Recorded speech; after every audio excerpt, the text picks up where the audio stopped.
From the heart of Bulldog Country, this is Sports Central on Bulldog Sports TV, brought to you by Harrison County Community Hospital.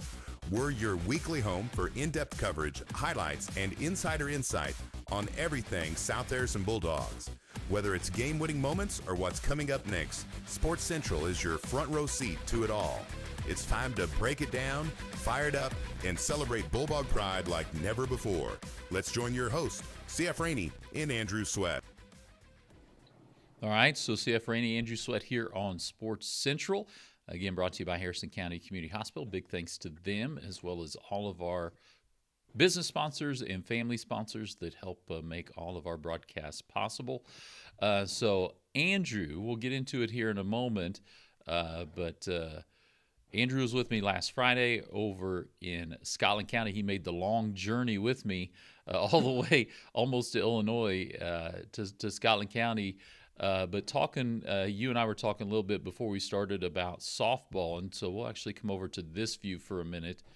And so we'll put up the softball standings for the Grand River Conference.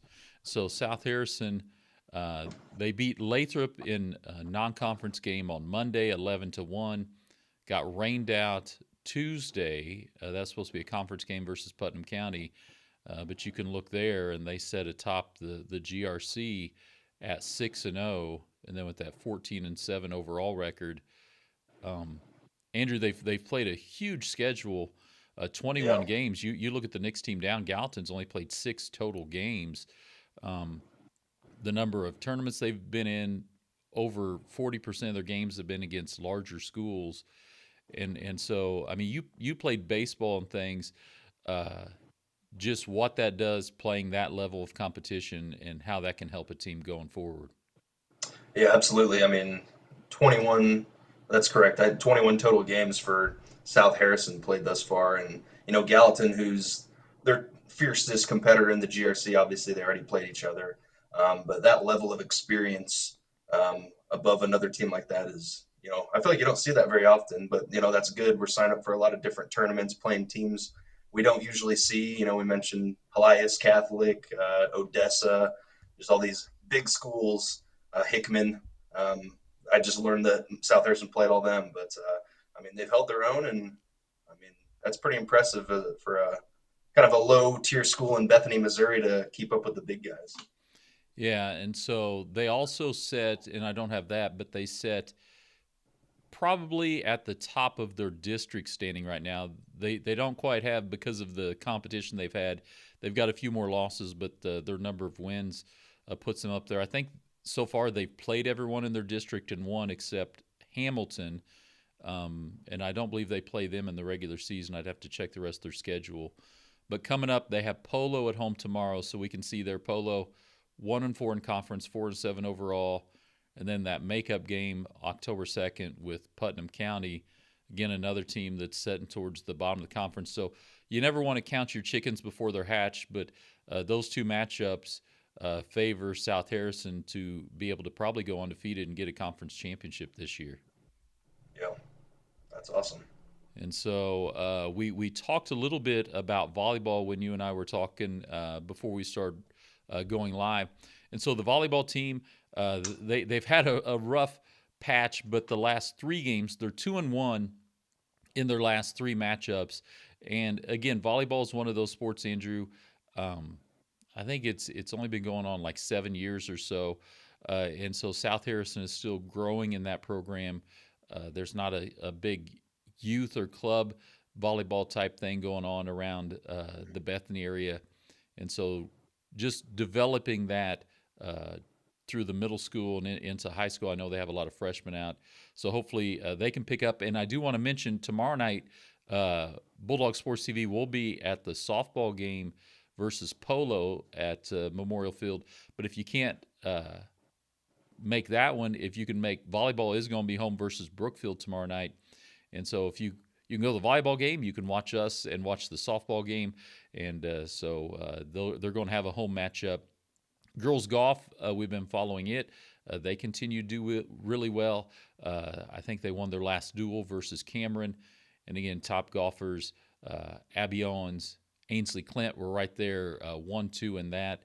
I think they had a couple rainouts earlier this week. So that team continues to do well. I'm sure they're hoping to get some girls to be able to move forward to state as they've done in the past. And so let's look, Andrew, coming to football, which is probably a little more in your wheelhouse. This is the GRC standings right now. And so Putnam County, Brookfield, both undefeated.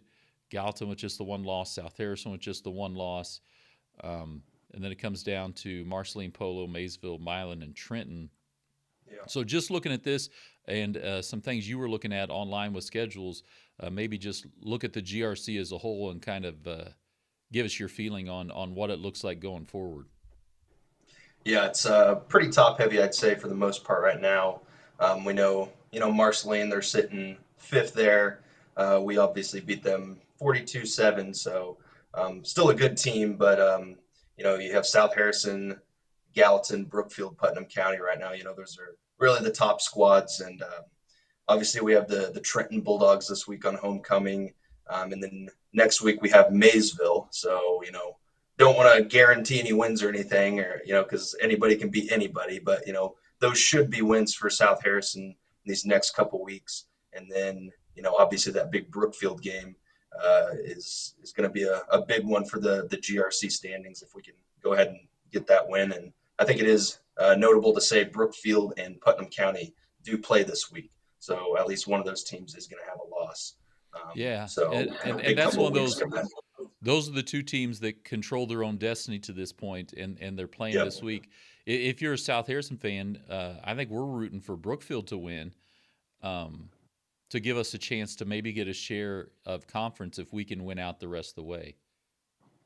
Yeah, absolutely. And my senior year, there was I think a three-way tie with first place. Obviously, you don't want that ideally, but we did already lose to Putnam County this year. It's a good football team. I think it was like 28-14 week 2. So can't get that one back. But yeah, it'd be nice if we could at least get a share in that. And you never know what's going to happen. Gallatin's a good team this year as well. Polo can definitely upset you. So still a lot of football left to be played this year, and just got to take it on a week-by-week basis. And so let's go ahead and switch out and come to this, and we'll look at some highlights of South Harrison versus Scotland County. And Andrew, we made again the long trip. I'd never been to Memphis, Missouri, and I don't think I'll be back. Yeah, we just kept driving east. Nice stadium and a crowd that was there, and so we'll get into these highlights. And the first was South Harrison started with the ball and was able to take it down, and here's an 11-yard run by Cray Coffey. Yeah, Cray just had a phenomenal game. They had no answers for him. You can see right there, just walks in the end zone untouched, and that was kind of the theme of the night. Yeah, and again, that's hats off to him, but as well as that offensive line, and you also see the blocking by the other backs. There's Mason Galloway out there blocking, out at receiver, Kel Taggart blocking, and he was able to easily. I mean, that was just walked in. And South Harrison, it looked like, Andrew, that they were just going to keep rolling, but then they had that next drive. They got the stop, had the next drive that kind of stalled out because of penalties, and they had to punt it away. And then this is Scotland County started to drive a little bit. They threw the ball a little. Mm-hmm. They make it over into South Harrison territory, and it's 4th and 1 on this play. And I don't know if you remember this play here, coming up 4th and 1. And it was just 8-0, so just a one-score game early in the second quarter. We'll get this playing.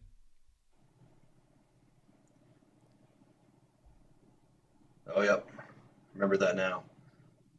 Yeah, and that's one. Good pressure. Was that Ethan Smith on that one? It was Ethan Smith, and the receiver broke open on the drag route, but the pressure caused the ball to be overthrown. And so where Scotland County could have got some momentum, South Harrison, I think it was the very next play. I think it was first down, and we see this big run by Cray Coffey.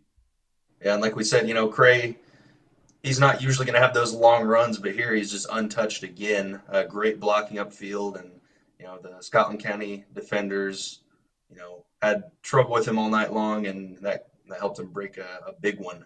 And this, I mean, that made the score 15-0. And yeah, fumble right here. It got a little ugly there in that second quarter. Yeah, and so this is, I mean, not very far. South Harrison gets the stop, gets the ball back, because that was 10.5, I think, on the clock when South Harrison scores that one to go up 15-0. And this is the point, you and I talked about it Friday night. It looked like South Harrison could have really broke it open in the first half if they could have got this one in. And it was a great run by Brendan Hoover, but a nice play by a defender to chase him down there at the end. Yeah, Hoover, he was back from an injury from a couple weeks ago, got his first big run. Unfortunately, they came up right behind him, recovered the fumble. That was Scotland County, kind of their chance to get back in this. But here we go, defensive stop. South Harrison's defense was just yeah, and really so that's one of those things. If you've tough been as watching nails. the NFL and even college football a lot, those chops, they call it the peanut punch, right? That punch of the ball out, and a nice get hustle you. play. Yeah, a nice hustle play by the defender there. And what's interesting, it's 15-0, right? It looked like it could be 21 or 22-0, and then all the momentum. Right, football's such a game momentum. All the momentum comes back to Scotland County, and they drive all the way down after a big pass play, and they're inside the 5-yard line right before half, ready to score. Yeah, and this was a massive stop for South Harrison because this, halftime you're talking this could be a very different game because I'm trying to remember there was like a big play right before that. Is Yeah, that they correct? threw they threw the Southern County pass back. kind of over the top down the Yeah, left sideline, and I'm trying to remember who it was, but South Harrison had someone chase him down to yeah, tackle him at the 4. Which, right, Andrew? Sometimes you look at those plays and you're like, okay, we gave up a 30 or 40-yard pass, but that tackle to stop him on the 4 yeah. instead of letting him into the end zone made all the difference because we get the big play, and I think it was Ethan Smith again hits the Mhm. quarterback, he coughs it up, and South Harrison's able to just run out the clock in the first half and go in up 15-0. Yeah, and that was the one part of the game. Obviously, we were sitting within the Scotland County crowd. You could feel a little bit of vibes. They were like, okay, we have a chance here. And then obviously that big stop right there by Smith in the defense really kind of shut it up. And I assume this will bring us into the second half here. Yeah, and so second half, South Harrison gets the stop because we elected to get the ball to begin the game, so Scotland County gets it. And so the momentum, right, the energy just, you mentioned we're in the middle of their crowd, the energy just kind of drained out of that place when they weren't able to cut it in half and get on the scoreboard. And so then South Harrison gets the stop and then comes back and just, it's really Cray Coffey and Mason Galloway just run after Hmm. run behind that line. And this is a 6-yard touchdown run just on a little sweep toss play. Yeah, again, just looked really easy, basically untouched there. So just really good upfield blocking all night.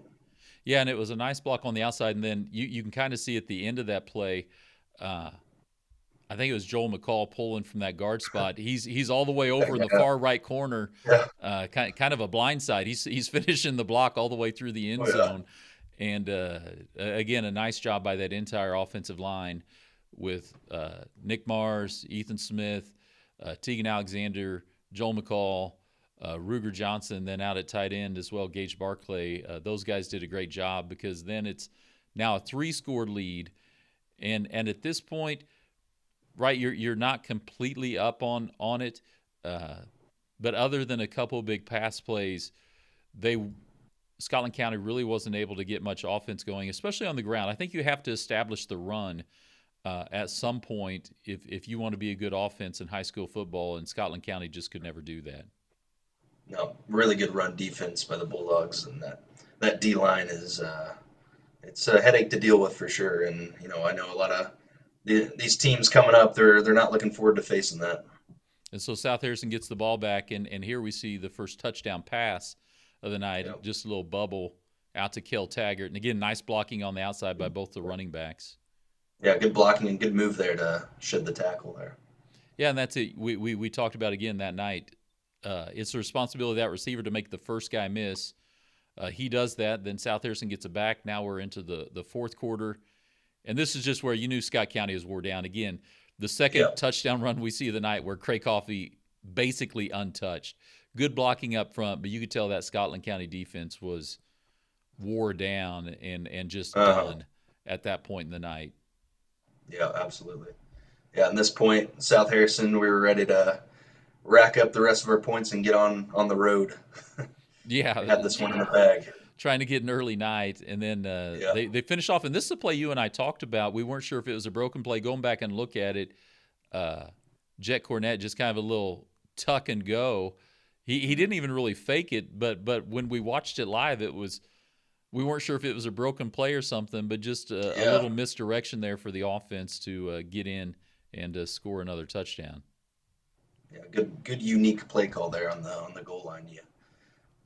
Everybody expected it's going to Coffee right past the goal line, but try something a little new when you're up 35-8. Yeah, and so that ended it 42-8 for South Harrison. And so a big road win. I talked to Coach Schoening, and I know they didn't get back till after midnight that night. I know it was close when we got back, but on the bus after midnight. And so now we get South Harrison versus Trenton, Andrew, on Friday night. Trenton doesn't have a great record. They've struggled a little bit offensively, but they've got Coach Kevin Hickson, who was at Gallatin years ago. He's been at Trenton for a while. So they've got a veteran coaching staff. Coach Schoening, I interviewed him early in the week. We'll play that on Friday morning before the broadcast Friday night. But he talked about their size up front. And if you've had a chance to watch them on Huddle, they have good size. Sometimes it's hard when you look at a team on film to figure out maybe why it hasn't all clicked. But you mentioned on any night it can click with someone, especially teams that have the skill. So South Harrison still has to show up and play their A game. Yeah, absolutely. And you look at the past years that we played the Trenton Bulldogs. Last year it went to overtime. Trenton wasn't a great team last year, and they played us tough. It feels like every year I played them, they would always play us tough. Sometimes a little dirty, but it's how it goes. You kind of want that sometimes, a little bit of a rivalry. But Trenton South Harrison, it does feel like a rivalry. So we're going to get their best shot. They haven't won a game all year. South Harrison's one of the top teams in the conference. They're going to look to spoil our season, so we got to be ready. No, and I think that's the big thing. You've got to show up, stay away from turnovers, stay away from penalties. Those are the big things that can cost you against a team that maybe you feel that you're better than they are. You still got to show up, still got to play the whole game. And so tomorrow night, again, Thursday night, polo, South Harrison softball on Bulldog Sports TV. We will also tomorrow morning be releasing our interview. We had an interview with Coach Aaron Fitzpatrick, South Harrison softball coach. We'll get that out online. And Friday morning, Coach Chris Schoening interview. Then Friday night, homecoming football game from Memorial Stadium. And we'll see. I've had a couple people ask about if we'll air any of the homecoming festivities and things. Depending on when they have people walk out before the game Friday, if we have an opportunity to go on a little early to show that, we'll try to do that. Oh, one more thing I want to mention. My daughter, Lucy Rainey, and Julie Flores, cheer captains, we did an interview. We had that on today. They're competing in Kansas City on Saturday. So good luck to all the sports teams. Again, big thanks to Harrison County Community Hospital and for